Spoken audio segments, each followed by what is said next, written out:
श्री शिवाय नमस्तुभयम।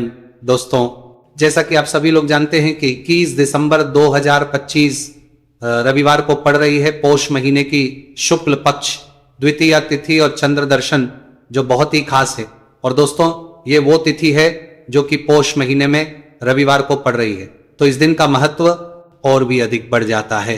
पूज्य गुरु जी ने कहा है कि अगर कभी भी मौका लग जाए और पौष महीने की द्वितीया तिथि रविवार को पड़ जाए तो इस दिन आपको 11 गेहूं के दाने वाला उपाय जरूर करना चाहिए, क्योंकि ऐसा शुभ संयोग बहुत ही कम आता है। और दोस्तों, इसी दिन किया जाने वाला पंडित जी द्वारा बताया गया 11 गेहूं के दाने वाला उपाय आप लोगों को जरूर करना चाहिए। और अगर आप लोगों ने इस उपाय को नहीं किया है या किसी कारणवश नहीं कर पाए हो तो द्वितीया तिथि के दिन इस उपाय से मत चूकना। दोस्तों देखिए, ये दिन इतना खास होता है, इतना महत्वपूर्ण होता है। देखा गया है कभी कभी बड़े पूजा पाठ अनुष्ठान से जो मनोकामना पूर्ण नहीं होती है, वह पौष महीने के रविवार के दिन एक छोटे से उपाय करने से ही आपकी मनोकामना पूर्ण हो जाती है। और बहुत सारे लोगों ने इस उपाय को किया भी है और उनको इस उपाय को करने का फल भी जरूर मिला है। अगर आप लोग भी इस उपाय को रविवार द्वितीया तिथि के दिन करना चाहते हैं तो आप इस उपाय को पहले अच्छे से समझ लेना, सुन लेना, उसके बाद करना। आपको इस उपाय का फल जरूर मिलेगा, करना आपकी सभी मनोकामनाएं पूरी हो जाएंगी। दोस्तों, हम आपको यहां पर बता दें कि ये जो 11 गेहूं के दाने वाला उपाय है, यह उपाय पंडित जी ने अपनी अभी की शिव महापुराण की कथा में ही बताया है। और इस उपाय को करने से आपके घर में चाहे किसी भी प्रकार की दुख और समस्या क्यों ना चल रही हो, आपको उसका कारण भी नहीं पता है कि भाई ये समस्या किस कारण से चल रही है, उसका कुछ भी कारण हो सकता है। जैसे पितृदोष हो सकता है, काल सर्प दोष हो सकता है, या किसी भी तरह का मंगल दोष भी हो सकता है, और भी बहुत के दोष होते हैं, कुछ भी हो सकता है। पर आपको इस उपाय को करने के लिए अपने दोष को पता लगाने की भी जरूरत नहीं है। आपके घर में किस कारण से इतनी दुहक और परेशानी आ रही है, वो भी आपको पता लगाने की जरूरत नहीं है। बस रविवार के दिन इस उपाय को कर लेना, क्योंकि इसी एकमात्र उपाय को करने से आपके पूरे घर परिवार में सुख और शांति हो जाएगी। आपके घर में अच्छे अच्छे काम होने लगेंगे। आपकी जो भी मनोकामना होगी वो आपको करना कैसे है, किसको करना है, किस समय करना है और कैसे करना है। देखो, उपाय बिल्कुल आसान है, बस समझने वाली बात। ध्यान से समझिए, उसके बाद ही आप लोग जो है इस उपाय को जरूर कीजिएगा। लेकिन उससे पहले जो भी मेरे भाई मेरी प्यारी बहनें आज चैनल पर पहली बार आए हैं या मेरी आवाज आज पहली बार सुन रहे हैं, अगर आप भी महादेव के सच्चे भक्त हैं तो वीडियो को लाइक और चैनल को सब्सक्राइब जरूर कर लें और कमेंट बॉक्स में लिखे हर हर महादेव, जय भोलेनाथ। अब सबसे पहली चीज हम लोग ये समझते हैं कि इस 11 गेहूं के दाने वाले उपाय को इस द्वितीया तिथि के दिन किसको करना है। तो देखिए, इस उपाय को घर के सभी सदस्यों को करने की बिल्कुल भी जरूरत नहीं। घर में से कोई एक मुख्य बड़ा सदस्य ही इस उपाय को करेगा तो उस घर परिवार के सभी सदस्यों को इस उपाय को करने का फल मिल। पर वो बड़ा सदस्य कौन होगा, कौन व्यक्ति इस उपाय को करेगा, तो यहां पर देखिए हम आपको बता दें, घर की जो बड़ी माताएं बहनें होंगी, घर की बड़ी माताओं बहनों में से कोई भी एक माता बहन इस वाले उपाय को कर सकती है। अपने पूरे घर परिवार के लिए घर में सभी सदस्यों को इस उपाय को करने की जरूरत नहीं है।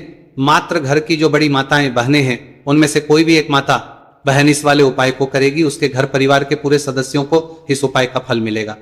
अगर किसी कारणवश माताएं बहनें घर में उपस्थित ना हो या वो इस उपाय को ना कर रही हो, कुछ दिक्कत हो, तो भाई उस जगह पर फिर घर का कोई बड़ा व्यक्ति भी इस उपाय को कर सकता है।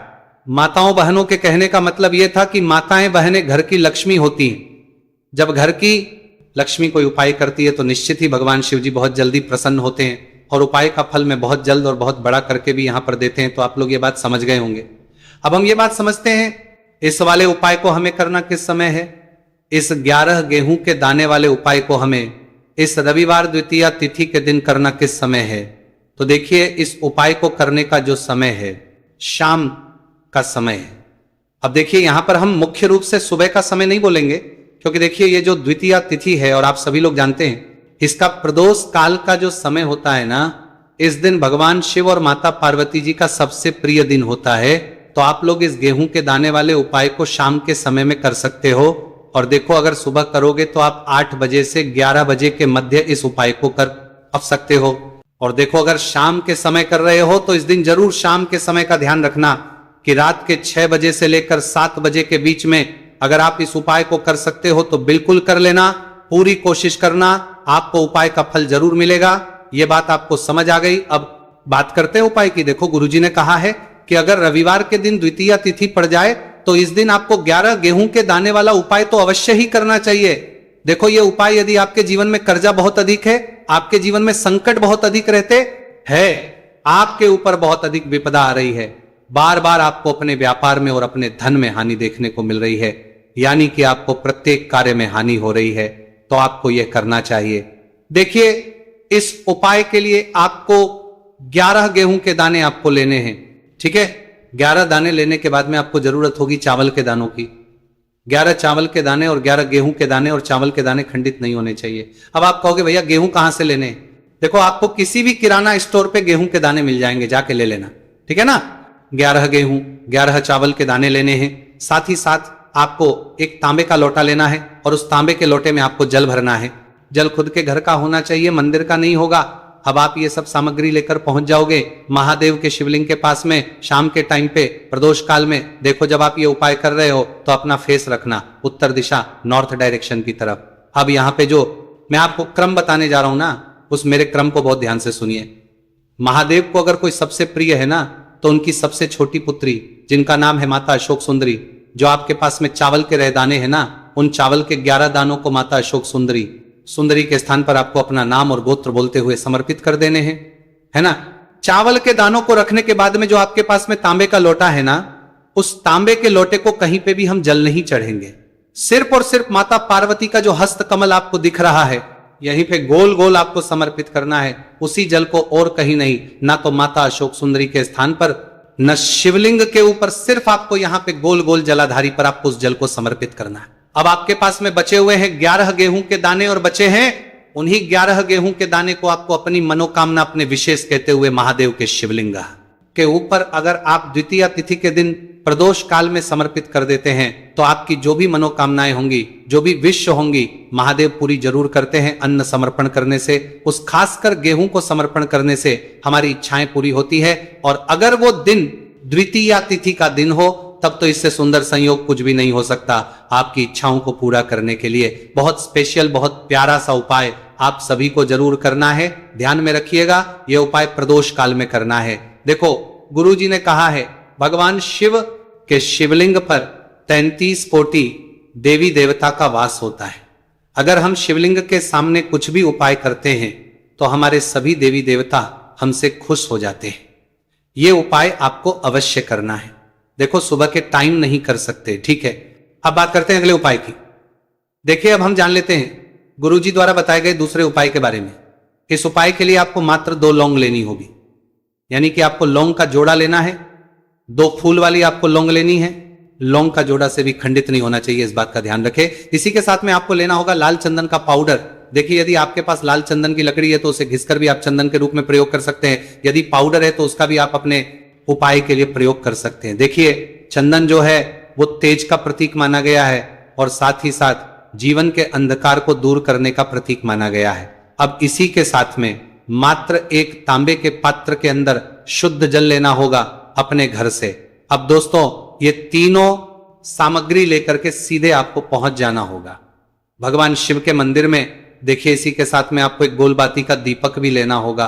दीपक आप मिट्टी का भी ले सकते हैं, शुद्ध घाटा मढ़कर उसका भी तैयार कर सकते हैं। और दीपक में आपको शुद्ध घी का प्रयोग करना है। लेकिन जैसे ही आप इन सभी सामग्रियों को में लेकर के पहुंचेंगे मंदिर में, जैसे ही आप चौखट के वहां पर पहुंचेंगे तो मंदिर की चौखट के सीधे तरफ आप जो अपने साथ एक गोलबाती का दीपक लेकर के आए हैं उसे आपको सबसे पहले तो प्रज्वलित कर देना है। यानी कि जैसे ही आप मंदिर की चौखट के वहां पर प्रवेश करते हैं तो उसके सीधे तरफ आपको यह गोलबाती का दीपक प्रज्वलित कर देना है। अब देखिए जैसे ही आप यह दीपक प्रज्वलित करेंगे तो आपकी जो भी मनोकामना है उससे आपको बोल देना है। आप इस दीपक को इस प्रकार से करने के बाद इन सभी सामग्रियों को आपको शिवलिंग के पास में लेकर पहुंच जाना है। अब देखिए दोस्तों आपके पास जो एक तांबे के पात्र के अंदर शुद्ध जल है, उसमें से आपको केवल आधा लोटा जल ही भगवान शिव के शिवलिंग पर अर्पित करना है। आधा लोटा जल आपको उसी पत्र के अंदर बचा लेना है। अब दोस्तों, आपके पास जो 2 लौंग है यानी कि का जोड़ा है, उससे आपको अपना नाम और अपने गोत्र को बोलते हुए आपकी जो भी समस्या चल रही है, आपके जीवन में जो भी परेशानी उत्पन्न हो रही है, उन्हें आपको बोल देना है। और ये जो लौंग का जोड़ा है, इसे आपको भगवान शिव के शिवलिंग पर अर्पित कर देना है। जैसे आप ये 2 लौंग शिवलिंग पर चढ़ाएंगे तो अपना हाथ जो है वहां पर आपको रखना है और महादेव से आपको प्रार्थना करनी है कि मेरे जीवन की ये जो परेशानियां हैं ये सभी दूर हो जाए। यानी कि आपके जीवन में धन की संबंधित परेशानी चल रही है, कर्ज की समस्या चल रही है, बच्चों का पढ़ाई लिखाई में मन नहीं लग पा रहा है, घर के जो आर्थिक संकट है वह सभी दूर हो, व्यापार आपका ढंग से नहीं चल पा रहा है, घर में रोग की स्थिति बनी हुई है, यानी कि जिस भी प्रकार की आपकी समस्याएं हैं उसे आपको महादेव से बोल देना है और महादेव से इन सभी समस्याओं को दूर करने के लिए आपको प्रार्थना कर लेनी है। अब देखिए दोस्तों, आपने जो 2 लौंग शिवलिंग पर समर्पित की थी उसे आपको वहां से उठा लेना है और इन दोनों को आपको शिवलिंग से उठा करके सीधे उससे जल के पात्र के अंदर डाल देना है। यानी कि अपने आधा लोटा जल और बचाया हुआ था उसी के अंदर आपको ये 2 लौंग डाल देनी है और साथ में आप जो लाल चंदन लेकर के आए थे उस लाल चंदन को भी आपको उसी पात्र के अंदर डाल देना है। यानी कि आधा लोटा जल और बचा हुआ है तो उसी आधे लोटे जल के अंदर आपको ये लाल चंदन भी डाल देना है। अब देखिए, इस आधे लोटे जल में है जिसमें अपने 2 लौंग लिए, लाल चंदन डाला है, उसे सीधे लेकर के आपको पहुंचना है बेलपत्र के वृक्ष के। वहां पर देखिए, बेलपत्र का वृक्ष यदि आपके घर पर है तो वहां पर आपको आ जाना है। आपके घर के आसपास कहीं भी है तो वहां पर आपको पहुंच जाना है और उसके बाद आपका जो मुख है वह उत्तर दिशा की ओर होना चाहिए और उसके बाद आपको अपना नाम और अपनी गोत्र को बोलना है और पुनः अपने जो भी परेशानियां शिवलिंग के पास में बोली थी उन्हें आप वापस से बेलपत्र के वहां पर भी बोल देनी है। और ये जो आधा लोटा जल और है, इससे आपको पूरा बेलपत्र के वृक्ष की जड़ में श्री शिवाय नमस्तुभयम इस मंत्र का जाप करते हुए समर्पित कर देना है। तो बस इतना सा उपाय आपको करना है। जो भी आपकी परेशानी है, समस्या है, उससे महादेव निश्चित ही दूर करेंगे। अब दोस्तों, हम जान लेते हैं तीसरे चमत्कारी और विशेष उपाय के बारे में। देखिए, ये उपाय बहुत ही है क्योंकि इस उपाय से आपके जिम में तेज की वृद्धि होगी, यानी कि जीवन से जितना भी अंधकार ही वो सभी दूर का होगा। तो इस उपाय के लिए आपको मात्र एक गुड़ का टुकड़ा लेना है।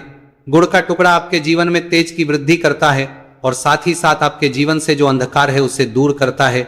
इसी के साथ में आपको एक चावल दाना यानी कि अक्षत का दाना लेना है। ये चावल का दाना आपके जीवन में सुख शांति को लेकर के आता है, आपके जीवन में धन की जितनी भी परेशानियां हैं उन्हें समाप्त करता है। इसी के साथ में आपको मात्र एक हरा मूंग लेना है। हरा मूंग जो है वह बुध ग्रह को प्रसन्न करता है। देखिए, हरे मूंग का उपाय करने से बुध ग्रह मजबूत होता है और बुध ग्रह के मजबूत होने से बुद्धि, ज्ञान और विवेक की प्राप्ति होती है। तो ये तीनों ही सामग्री आपको एक एक लेनी है, यानी कि एक गुड़ का, एक चावल का दाना, एक हरा मूंग आपको लेना है। देखिए, हरा मूंग का दाना और का जो दाना है वो आपको साबुत लेना है, खंडित नहीं होना चाहिए। और इसी के साथ में आपको मात्र एक तांबे के पात्र के अंदर अपने घर से शुद्ध जल ले लेना है। देखिए, अब इन सभी सामग्रियों को लेकर के सीधे आपको पहुंच जाना है भगवान शिव के मंदिर में। आप ये उपाय सुबह से लेकर के शाम तक किसी भी समय कर सकते हैं, लेकिन रविवार के दिन ही आपको इस उपाय को करना है। तो सबसे पहले तो ये जो एक गुड़ का टुकड़ा है, एक चावल का दाना है और एक हरा मूंग का दाना है, उन तीनों को आपको उस जल के पात्र के अंदर डाल देना है। लेकिन ये जो उपाय है आपके जीवन की सारी परेशानियों को दूर करने के लिए होता है, लेकिन विशेष मनोकामना तीनों सामग्रियों से ही आपकी परिपूर्ण हो जाती है। देखिए, यदि आपके जीवन तेज होगा तो सभी आपसे वार्तालाप करेंगे, सभी आपसे बात करेंगे और आपका जो मान सम्मान है वो बढ़ता है। और चावल का जो दाना है वो धन वृद्धि करता है, मन की शांति के लिए होता है। और हरा मूंग जो है वो बुद्धि, ज्ञान और विवेक की प्राप्ति के लिए होता है। अब देखिए, ये जो एक पात्र है, इससे आपको भगवान शिव के शिवलिंग पर धीरे धीरे अर्पित कर देना है श्री शिवाय नमस्तुभयम इस मंत्र का जाप करते हुए और तुम रुकेश्वर महादेव का मन में स्मरण करते हुए। लेकिन तुम रुकेश्वर महादेव का स्मरण करने से ये जो उपाय है, और इस उपाय को करने का वो फल मिलेगा जिसकी आपने कभी कल्पना भी नहीं करी होगी। इसीलिए इस हल्दी दीपक वाले उपाय को एक बार जरूर कर लेना, ताकि आप लोगों के हाथ से यह मौका ना जा सके और आपको इस उपाय को करने का फल मिल सके। दोस्तों, ये उपाय पंडित जी ने अपनी अभी की ही शिव महापुराण की कथा में बताया है, जो इस उपाय को आज हम आपको बहुत अच्छे से समझाने वाले हैं। इस वीडियो को देखने के बाद इस उपाय को समझने के लिए आपको कोई और वीडियो को देखने की जरूरत नहीं पड़ेगी। तो दोस्तों, इस उपाय को आपको कैसे करना है, कब करना है, कहां पर करना है और उपाय को करते समय आपको किन किन गलतियों को नहीं करना है और आपको किन किन बातों का ध्यान रखना है, यह सारी जानकारी हम आपको इस वीडियो में देंगे। तो चलिए भक्तों, उपायों को शुरू करते। अगर आप भी चाहते हैं कि महादेव जी का आशीर्वाद आप पर सदैव बना रहे, तो वीडियो को लाइक करें, चैनल को सब्सक्राइब करें और कमेंट बॉक्स में हर हर महादेव जरूर लिखें। तो दोस्तों, यह थे पूज्य गुरुजी द्वारा बताए गए कुछ बहुत ही खास उपाय। अगर आपको जानकारी अच्छी लगी हो तो वीडियो लाइक करिएगा। मिलते हैं फिर एक नए वीडियो के साथ। श्री शिवाय। आपको इस उपाय को करने का वो फल मिलेगा जिसकी आपने कभी कल्पना भी नहीं करी होगी। इसीलिए इस हल्दी दीपक वाले उपाय को एक बार जरूर कर लेना, ताकि आप लोगों के हाथ से यह मौका ना जा सके और आपको इस उपाय को करने का फल मिल सके। दोस्तों, यह उपाय पंडित जी ने अपनी अभी की ही शिव महापुराण की कथा में बताया है, जो इस उपाय को आज हम आपको बहुत अच्छे से समझाने वाले हैं। इस वीडियो को देखने के बाद इस उपाय को समझने के लिए आपको कोई और वीडियो को देखने की जरूरत नहीं पड़ेगी। तो दोस्तों, इस उपाय को आपको कैसे करना है, कब करना है, कहां पर करना है और उपाय को करते समय आपको किन किन गलतियों को नहीं करना है और आपको किन किन बातों का ध्यान रखना है, यह सारी जानकारी हम आपको इस वीडियो में देंगे। तो चलिए भक्तों, उपायों को शुरू करते। अगर आप भी चाहते हैं कि महादेव जी का आशीर्वाद आप पर सदैव बना रहे, तो वीडियो को लाइक करें, चैनल को सब्सक्राइब करें और कमेंट बॉक्स में हर हर महादेव जरूर लिखें। तो दोस्तों, यह थे पूज्य गुरुजी द्वारा बताए गए कुछ बहुत ही खास उपाय। अगर आपको जानकारी अच्छी लगी हो तो वीडियो लाइक करिएगा। मिलते हैं फिर एक नए वीडियो के साथ। श्री शिवाय।